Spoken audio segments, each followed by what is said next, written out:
Okay, good morning. Uh, are you able to hear? And is the video okay?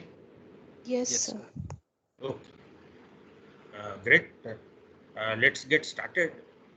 But before we start, just calculating how many classes we have, and then turns out that today we have class and then a quiz, and then Thursday, and then Monday.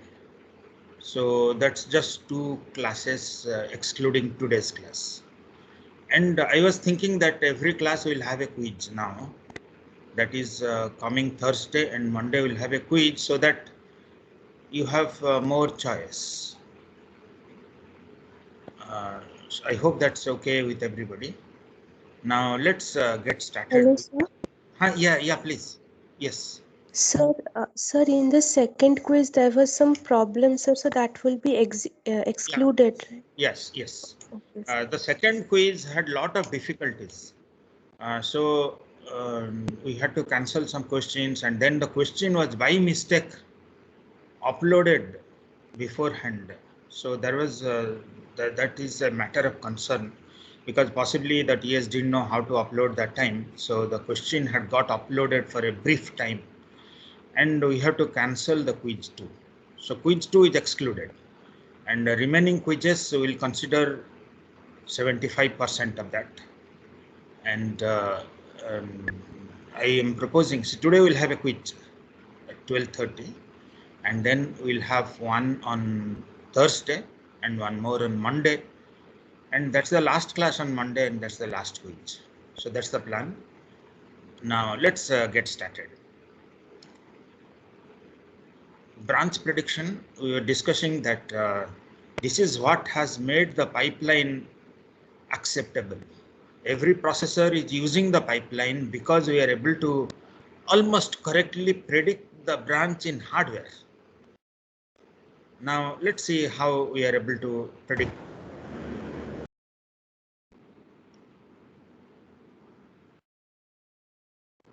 So the simplest predictor is the direction-based predictor. We're just looking at it in the last class and just revising a little bit, just a couple of minutes. Here, it's very simple. We assume that all branches that are forward may be taken, backward not taken, and so on. So that is based on direction. Or we can simply say that all branches are taken or all branches not taken. And we know that when all branches are not taken, prediction is used. That means that as if it is executing the program sequentially. Let me just repeat. The not taken prediction is that the program is executing sequentially as it was doing, as a normally program does, ignoring all branches, executing sequentially. But the only thing that is needed for this not taken prediction is the flossing mechanism. That is, when actually the branch is found to be taken, the instruction that were getting executed, the fall through or the sequential successors that were getting executed, we'll have to just cancel them. So that's the only thing that we have to do. Otherwise, there is no other hardware required here for not taken predictor. So extremely simple, nothing at all hardware excepting the flossing mechanism. When the branch is actually found to be taken, you need to just cancel the ones that are getting executed. And we'll see that it did offer some performance improvement compared to no prediction. But then the static predictors, which constantly assume that all branches are taken or not taken, don't really perform well. The behavior of the branches depends on how the branches have been behaving lately, and that we need to capture need to have the history of the branch behavior. So that is the dynamic predictor. We'll look at it today, the dynamic predictor, the simplest dynamic predictor. But the static predictor is very simple. We'll first look at the static predictor and then we'll look at the simplest dynamic predictor. The branch not taken, as we are saying that if the branch is actually not taken, zero penalty for the branch, and statistically all programs, 47% of the branches are not taken on the average, and it was used, this not taken predictor, in Intel i486 in 1990s, that is 25 or so years back. The not taken predictor was used, but over the years the predictors have become very sophisticated. We'll just look at some of them, I mean the simplest of them. The predict taken branch, here we predict that all branches are taken, and a statistical analysis of the program shows that 53% of the branches are taken on an average. So why is taken branches are more frequently, the branches are more frequently taken than not taken? Can anybody answer this question? Because of loops. Okay. Address is not available until the execute stage. Sorry, Sohini could not get your answer. Because of loops, sir.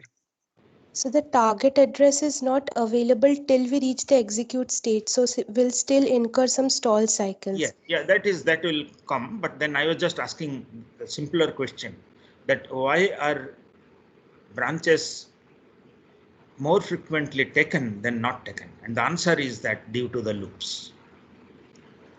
And here, just saying that branch is taken does not help. Even if we predict correctly, it does not help. Still we incur penalty, the 2-cycle penalty. So here, by using a predict branch taken, we incur 2-cycle penalty for the taken successfully predicted, and also 2-cycle penalty for the unsuccessfully predicted. So appears to be useless for the MIPS processor. But then for pipelines where the depth is large, 20 pipelines of depth 20, 30, etc., the predict taken branch also can yield advantage. Now, if we look at here this data path, MIPS data path, we find that the address is computed using the ALU in the third stage, and at the end of the third stage, the branch condition is evaluated, and based on that, the PC can be set.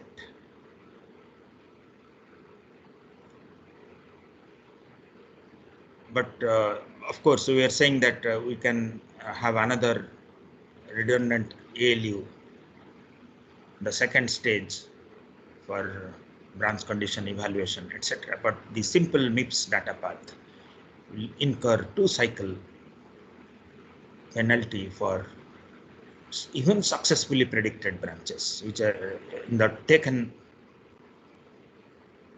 statically assumed to be taken. Now this is the example that we were doing last time. 16% of the branches instructions are branches predict not taken is used, and 4% unconditional branches, and here we don't know the branch address until the third stage, and therefore 2-cycle penalty. 12% are conditional, 50% taken, 50% not taken is 0-cycle penalty.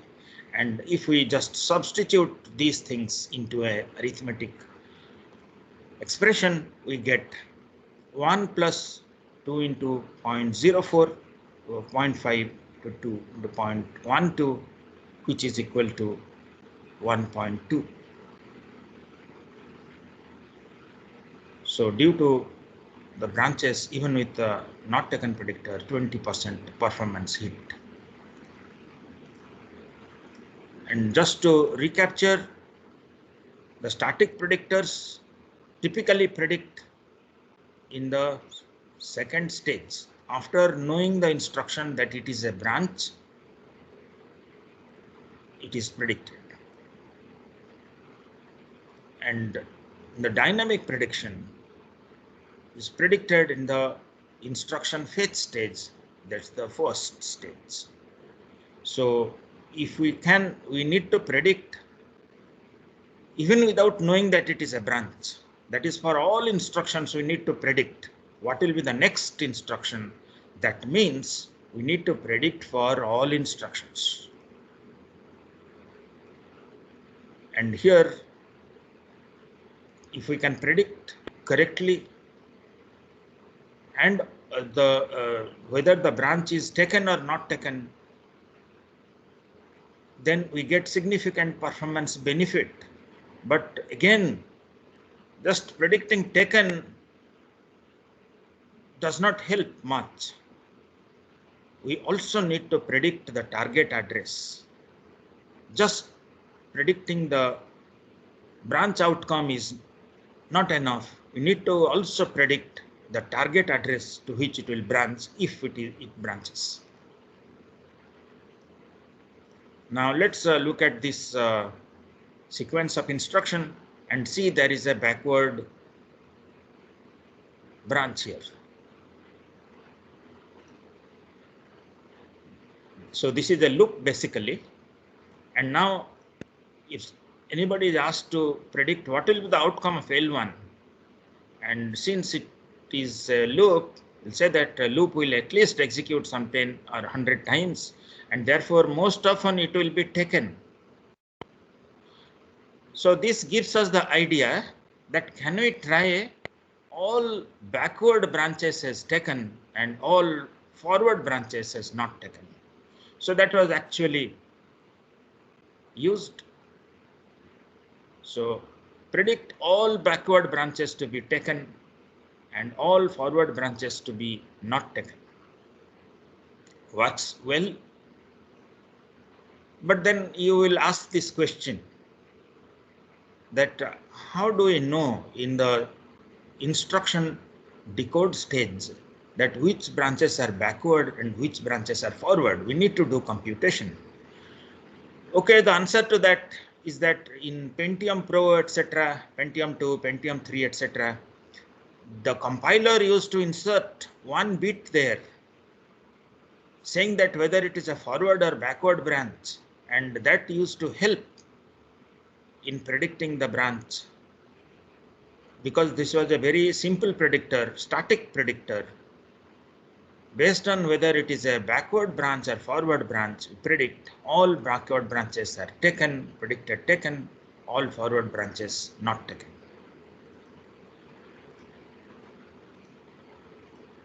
Now, this is just a small variation of the quiz, the question that we are discussing. 20% are branches. Of these 20% are conditional branches, 60% are taken, 40% are not taken. And a static not taken direction predictor is used. And we are saying that in a not taken predictor, we don't need much hardware actually. We don't need any hardware other than when the branch is actually found to be taken, just plus those two instructions which have got fetched.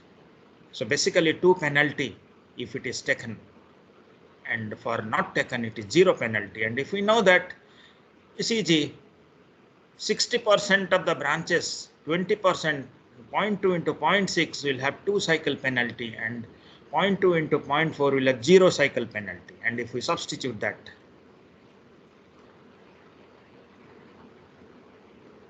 we get 1.24. If we had enough time, we are towards the end of the semester and also online, otherwise we would have really asked you to do pen and paper. Unfortunately not able to do that now, but then you please try out. So the 20% unconditional will also have a penalty of 2 cycles, right? No, this is a, okay, no, here there is no unconditional. See the question, look at the question. Acha. It is unconditional. Okay. Yeah. Correct. So 20% branches, of which 20% will have 2 cycle penalty, and also 60% will have 2 cycle penalty. So that means,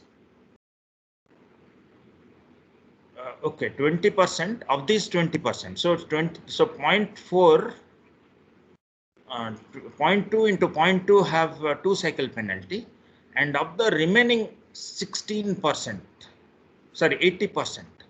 So that is 20% into point, so 0.16, and into 0.6 will also have 2% penalty. So that's what we have done here. So 2 cycle penalty for 0.6 into 0.2. Okay. So we didn't consider the unconditional, is it? So 2, Yes. no, sorry. So 2 into 0.6. Okay, we just ignored this statement. It should have been slightly different expression. So 20% branches, and out of that 20% are unconditional. So 0.2 into 0.2 into 2, this is the penalty due to the unconditional. And for the conditional, so 0.2 into 0.8 into 0.6 into 2.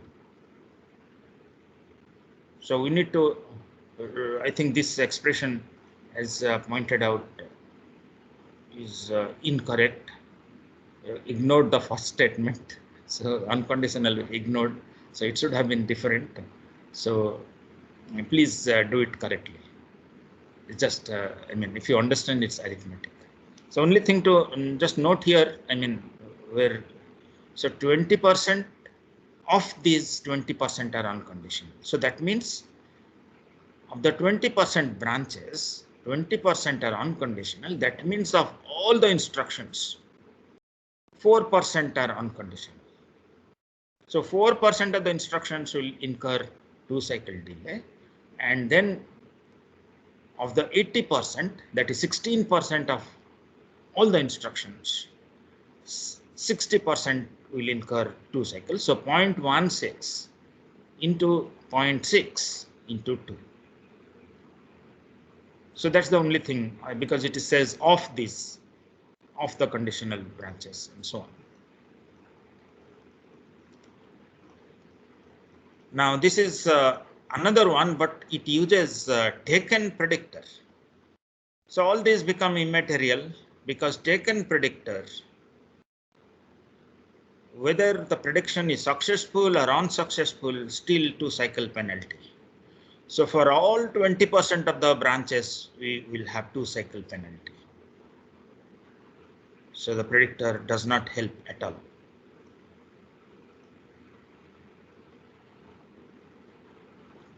The taken predictor is useful only in deeper pipelines. Now, over the years,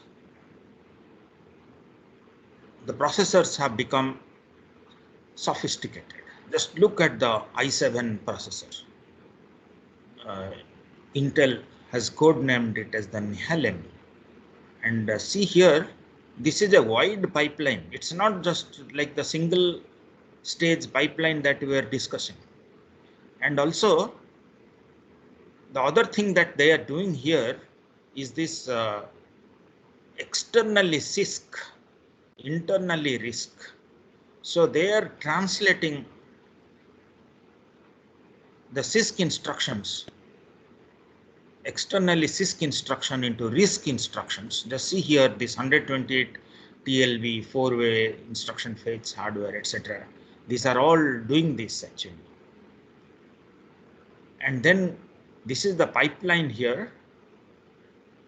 This is a simplified diagram. The pipeline is slightly more deeper, and also it has something called as reorder buffer. That means the instructions execute out of order. To overcome the data hazards, the false data hazards, and even the true data hazard, to minimize the true data hazards, here they let the instruction execute out of order. So an instruction which is appearing later may complete earlier, but that it waits here in the reorder buffer. 32 entry reservation station. So here the instructions start executing from the reservation station, and then there are multiple ALUs.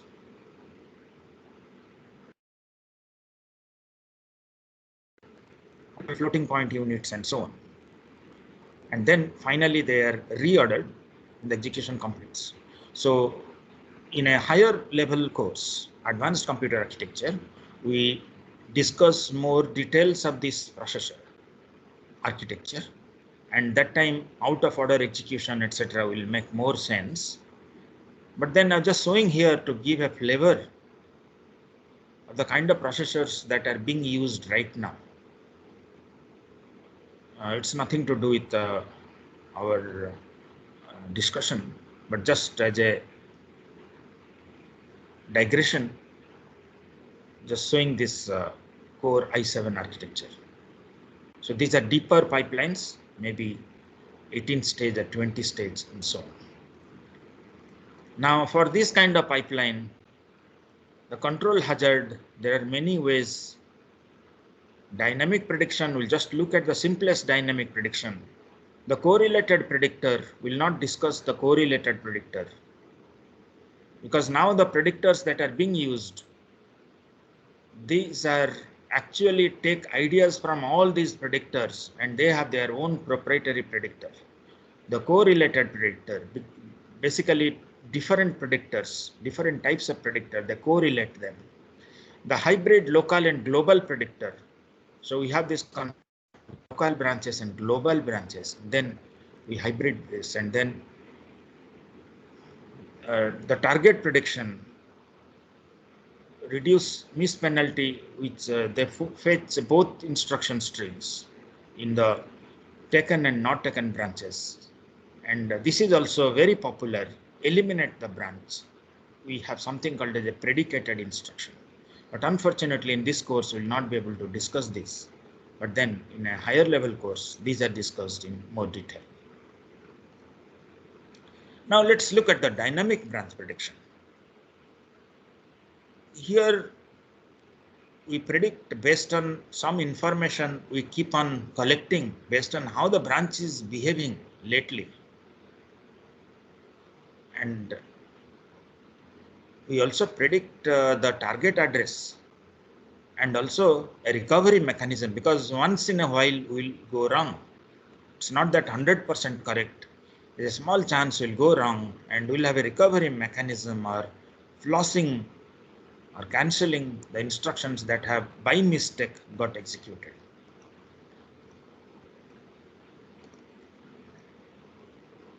So we have a special buffer here, the target address buffer. It is called variously, differently as target address cache or the target buffer, BTAC or BTB, the same thing basically.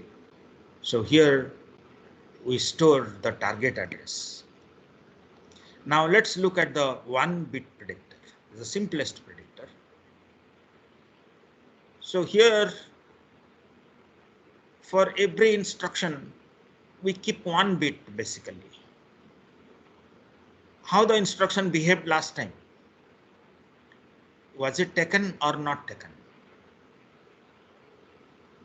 And now the problem here is that a branch is, let's say we have a loop where it is 15 times taken.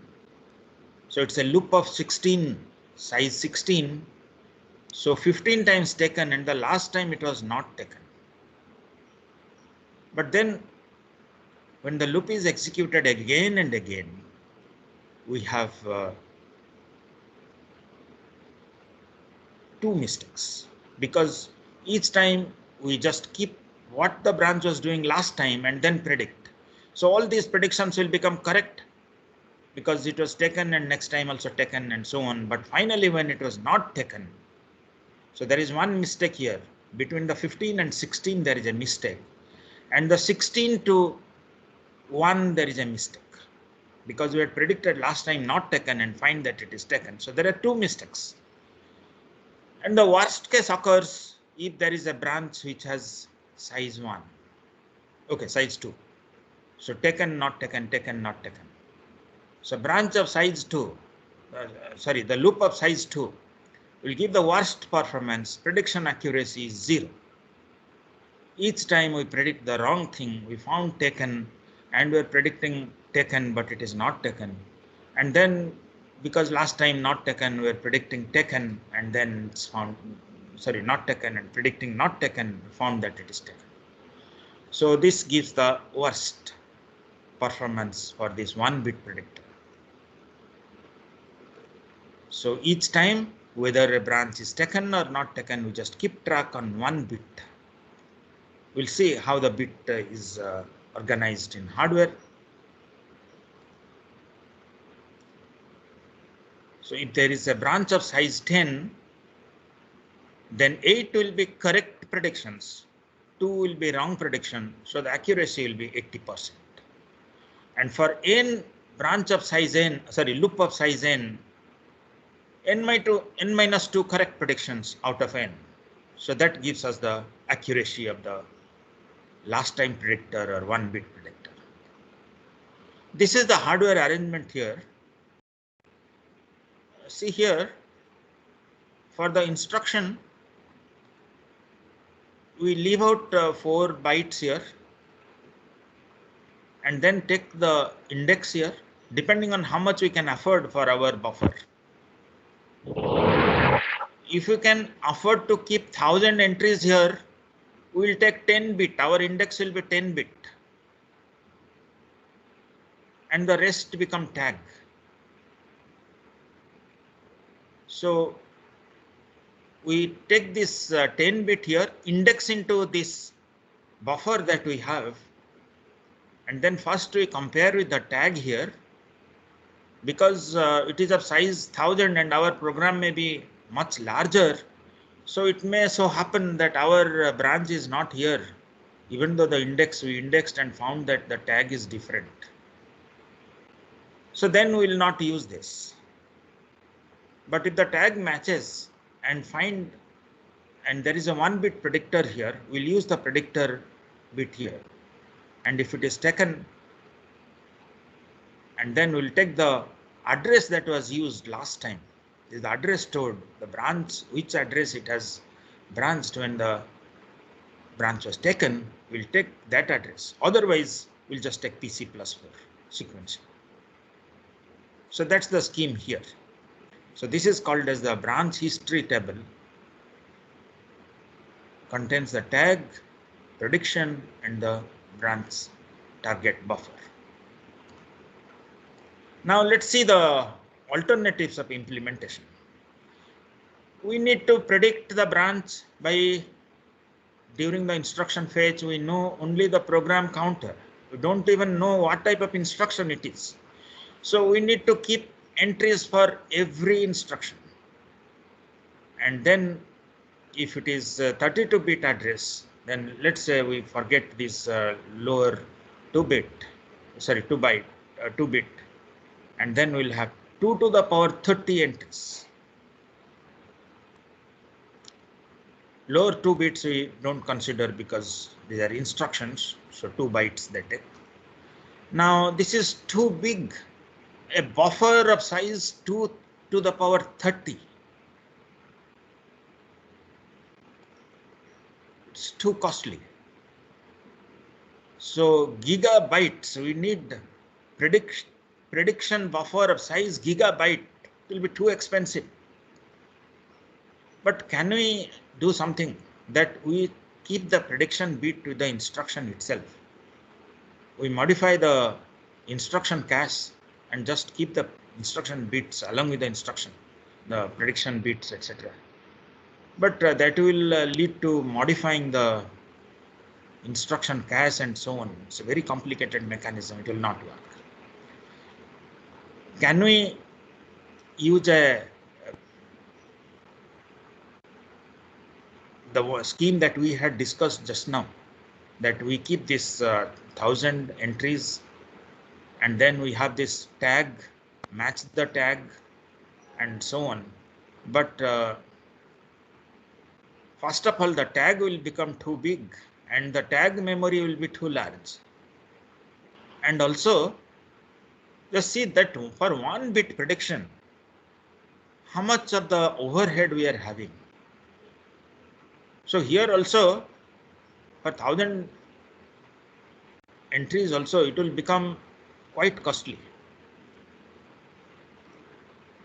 So the solution is that let it be 1000 buffer. Don't keep the tag. Don't match the tag. And just index it and start using the result.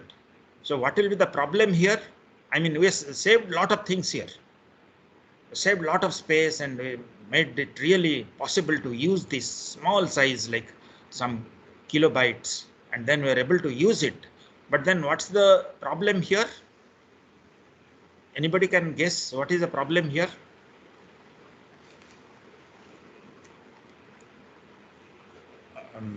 Sohini, what is, can you guess what is the problem? Can anybody guess? Okay, the problem is that we were trying to use the prediction for some branch, but actually that branch is not sitting there. It is some other instruction sitting there. Because you are not checking the tag, it can be some other instruction sitting there. So our prediction may become wrong, not because the predictor was wrong, but because it was some other instruction sitting there. We are trying to use the prediction for some other instruction. So that problem is called as aliasing problem. So our prediction accuracy will come down further because it's not only just the predictor accuracy, but also the mistake due to aliasing. Some other instruction is sitting there and we're trying to use the prediction for some other instruction because multiple instructions can map to the same index and we're not using the tag bits. So still, this makes it affordable. The small cache, we can implement the 1 bit predictor and it is used, we'll use it in this form. So that we have this just 2 to the power n entries and we take the n bit of PC, not sound the lower 2 bits. So if we have a 2 to the power n entries, we'll take n bits from here and we index into it and this is called as the branch history table because and we use the k bits index here and we have the prediction and the target. The only problem is the aliasing problem because multiple instructions can map to the same entry and we're not checking the tag. We have ditched the tags. So that's the only difficulty here, but still it works well. We'll just see the results, how it worked. But then today we have a quiz coming up. We'll stop here. Jyoti, are we ready with the quiz? Yes, sir. Okay, great. So we'll just stop here. Please attend to the quiz and we'll meet on Thursday and we'll have one more quiz. We'll have continue from this point and we'll quickly complete this branch target and branch prediction when we'll look at the memory. That is in the next class. We'll stop here. Thank you.